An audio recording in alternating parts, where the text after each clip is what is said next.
How do you don't propose me, right? How do I propose? You did. Yeah. No, this is a funny thing. What did I have? You didn't propose me. I think we had argument and I was crying and I said, you don't love me, you don't love me. He goes, I love you. I show you because I love you. And I said, Will you marry me? he just put the ring on my hand without something special. He just, when I'm mad, this is for you. That's not romantic.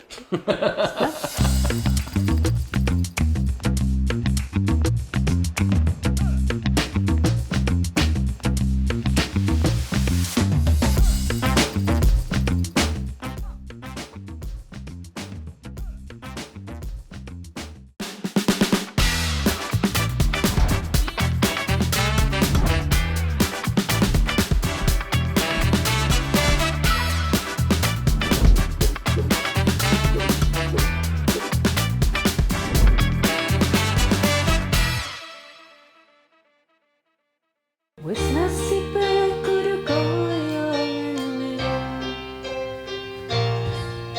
Duwe bojo kok ora tau ngapenake. Seneng urip omongane seneng. Kudu tak trimo bojoku pancen kalah.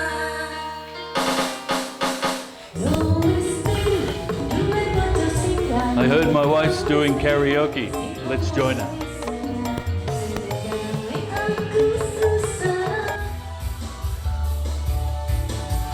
Hi guys, this is my wife Helena. Sing karaoke. Let's go. Say hello. Oh yeah. Hi, my name is Helena. This is one of our hobby. We do it maybe once a week, sometimes. Yeah. It's your hobby. It's my hobby. It's our hobby. Yeah.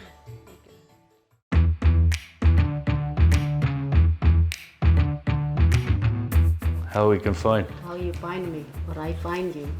Yeah. You find me, or I find you? I think we just went. I was single. I went to an online dating. Application.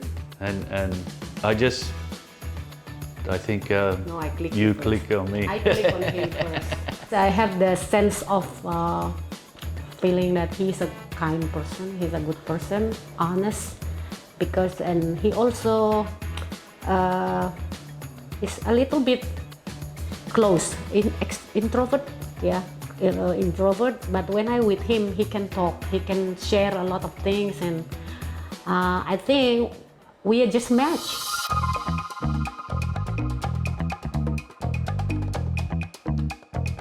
What makes me trust him, and I believe that he interests a lot to me because he left his surfboard in the house.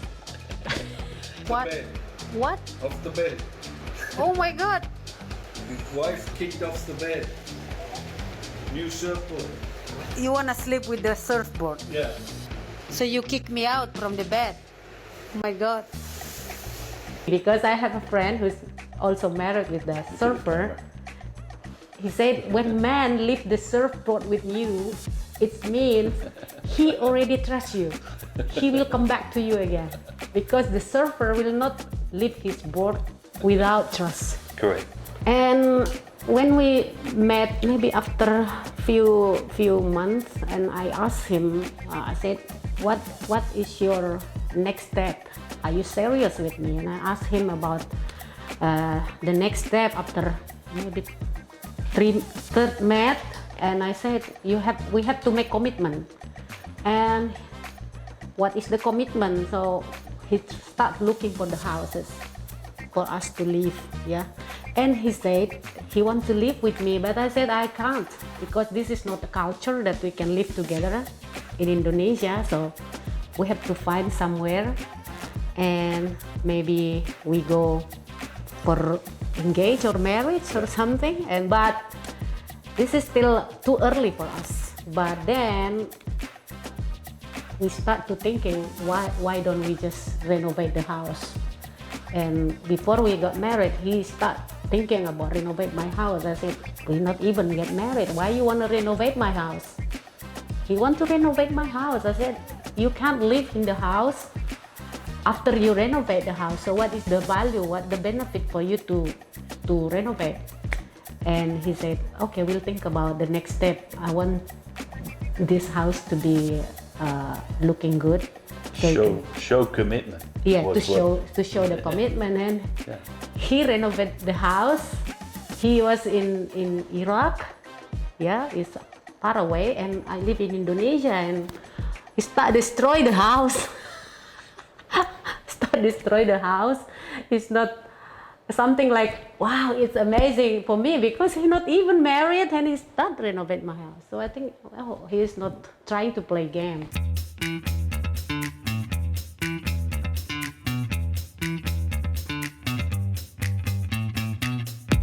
How do you don't propose me, right? How do I propose? You did. Yeah. No, this is a funny thing. What did I have? You didn't propose me, I think. That's because last time we went travel to Lombok for surf. Okay, we have argument. Yeah, we have argument at that time. We have argument, and I was crying, and I said, you don't love me, you don't love me. I said, why? I love you. Of course I love you. No, I said, no. You want me to show how much I love you? Okay. And then he take something from his bag. I didn't know that. I didn't know that he buy engagement ring, and he gives, I love you. This is, I show you because I love you. And I said, will you marry me? He just put the ring on my hand without something special. He just, when I'm mad, this is for you. That's not romantic. It's not.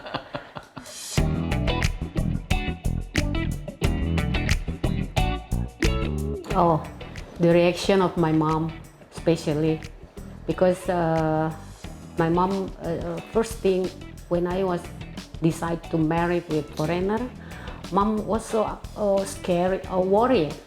He said, oh no, this guy may be kidnapping you, never take you back home to Indonesia. He said, I said no.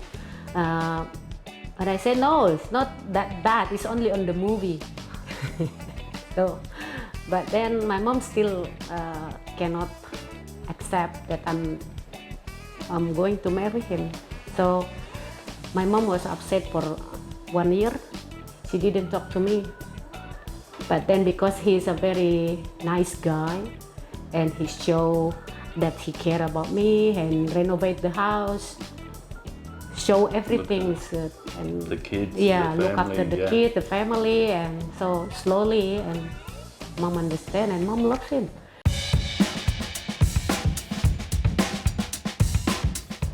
Yeah, when you have a long distance marriage or long distance relationship, I think the most important is communication, because I also busy, I'm very busy, and I have my own job, and he also busy, and I understand that his job is high risk responsibility, so I don't want to annoy him a lot, and I just let him do what he needs to do, and I do what. And he also let me do what I need to do. He never too much complain about if I don't respond him so fast, and he don't complain where I'm going, and he really make me as who I am. He don't be myself. I think that's one of the important points. Is what Helena said, was that you cannot be there 100% of the time, but you have to understand that someone else is living their life away from you, so you have to be flexible in when you communicate, or how you communicate, or understanding that they have other things that have to be done when you're not there as well. Yeah.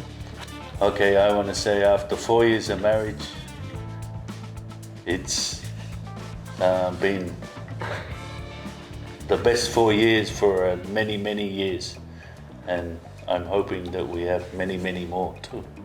So, thank you. Yeah. You dance? Did you? Oh, the dance, yeah. The dance. Well, that was again, it's an experience, and if you're open to experiences, then it's different and it's enjoyable.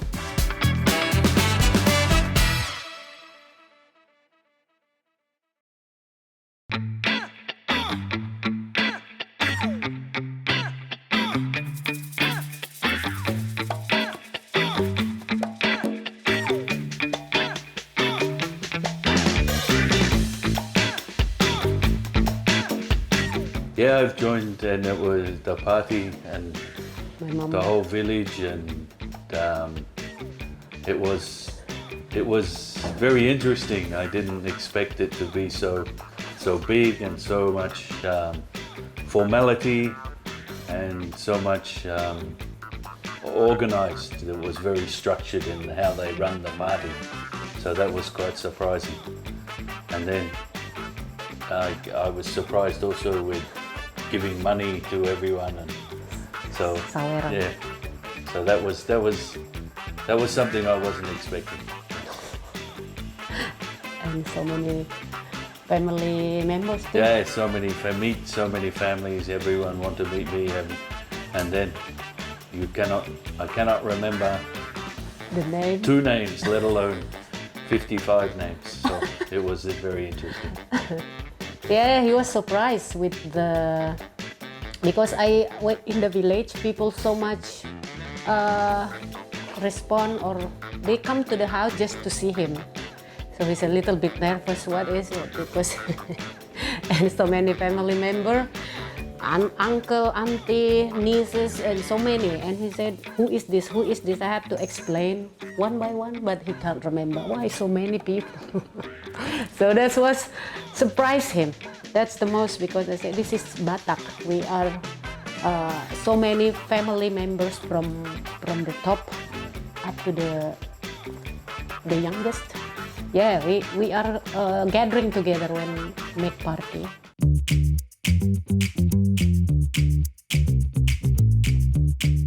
Yeah.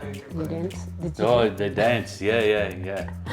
The dance. Well, that was again, it's an experience, and if you're open to experiences, then it's different and it's enjoyable, and very much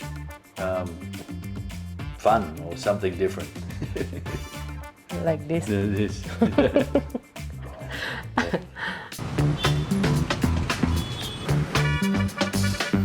I think the biggest culture shock would have to be the motorbike riders' attitudes. How it's surprising that how we can drive so radical, but if I'm driving a car and something happens, the car will always blame. So that was a culture. That's something in the culture that is normal for Indonesian, but something for me was a shock that I didn't know that even if I'm in the right, I could be in the wrong.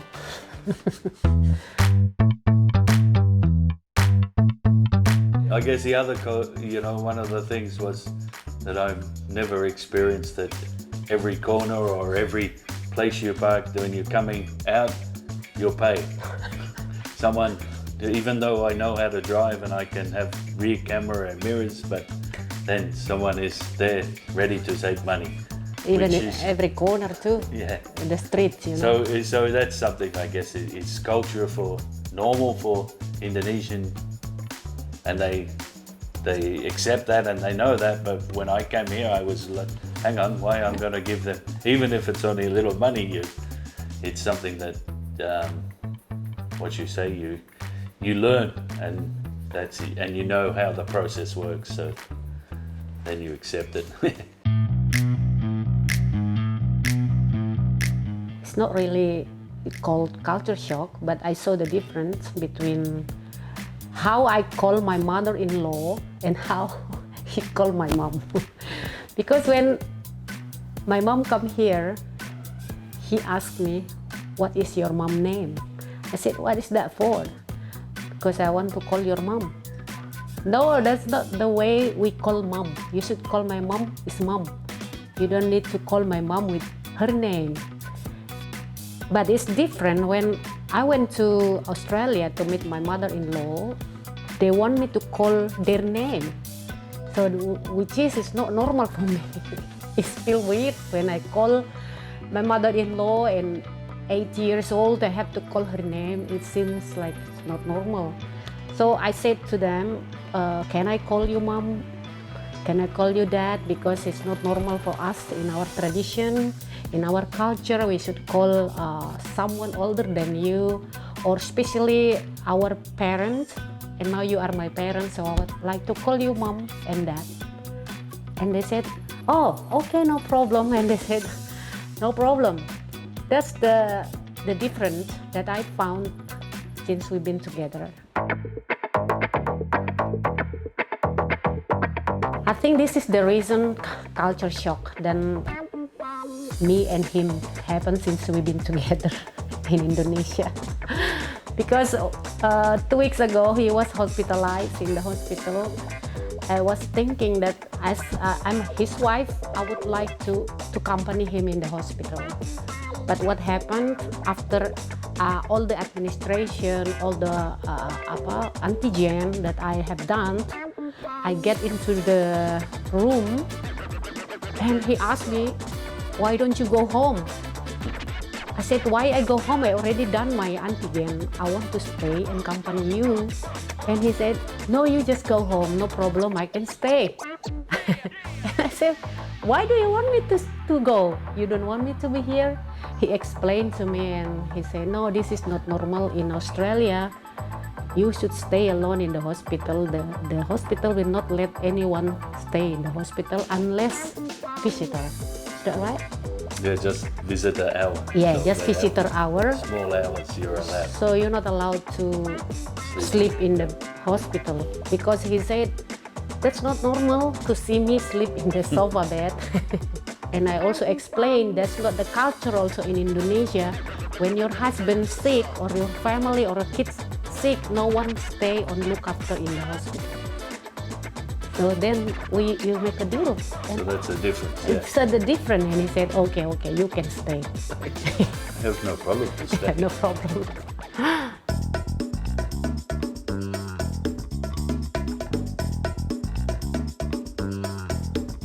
Okay, hi guys. Now I'm gonna cook one of my favorites is tahu, goreng, with sambal too.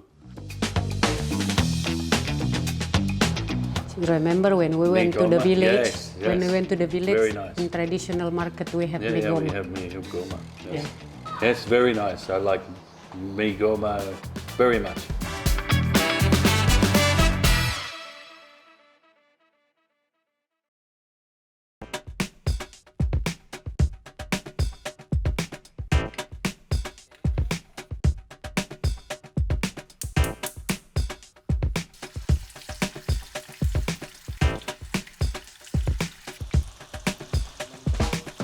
I love Indonesian food. I like the spices, so that's very tasty. So more spice, the better for me. A lot of variety too, so there's all sorts of different tastes you can get, depends on the region. So there's so many different varieties, so many different tastes, and that's what I really like about the food. Yeah, I'm more than okay with spicy. I like lots and lots of chili, probably more than Indonesian.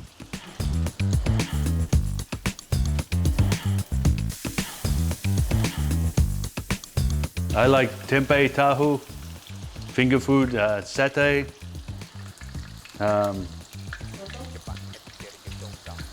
Yeah, soto, ayam bakar. So I like that sort of food. About the only food I really don't like is the fish with little bones. I like my fish fillet. But apart from that, everything else I have no problem. And stinky bean. I don't like stinky bean.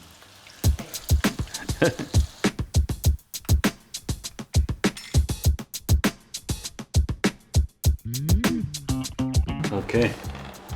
Tahu tempeh. Wow. That's look nice. We don't have problem with Indonesian food, so we don't really into Western food in here. But sometimes I like lots of salad, so I'll eat lots of salad, and I just make a salad, seaweed salads, normal salads. So salads are probably the main Western, I guess, the Western influence that we have. Yeah. So I like gado-gado. karedok. Yeah, karedok. gado. Yes, exactly. Yeah, karedok, gado-gado, pecel. Yeah. Yeah, we both love it. Oh, the peanut sauce, very nice. If nice and creamy and a little bit of crunch, but it needs to have a little bit of spice too.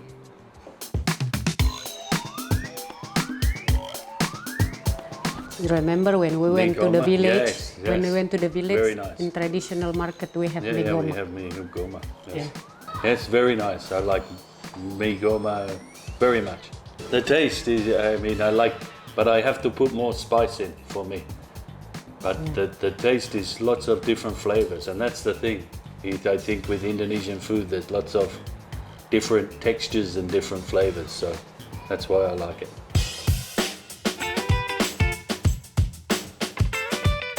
No, he liked chicken feet. He liked everything. He just he's not picky. He will eat anything that we cook here. He will eat. But I know what he liked and what he don't like. Just don't serve him like salty fish or stinky bean. But everything he will eat as long as there is sambal. Sambal terasi, he will mix it with bread. The jam, he will put the terasi, sambal terasi as a jam. So everything good.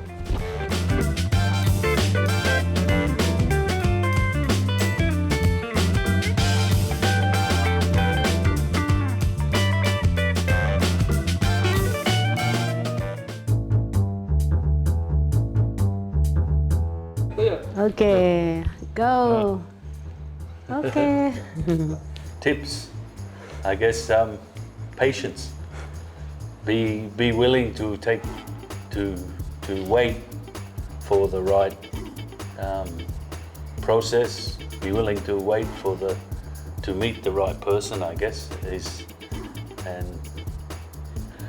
embrace the differences is very good, because when you want to take the different experiences and remember that you're in someone else's country and different cultures have different ways of doing things. So you have to just look at the process, follow along, and then just enjoy the ride. The tips, I think when we get married with someone from another nation, another nation or another country, from another country, I think you should be open-minded. You should be open, and you just not force someone to adapt what he not used to do. You know, you got to be learning slowly, flexible, and not just force. Definitely a balance and equilibrium of needs and wants and desires, I guess.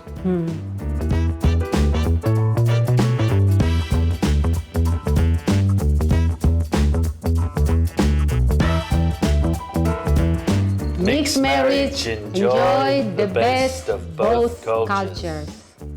Bye. Bye.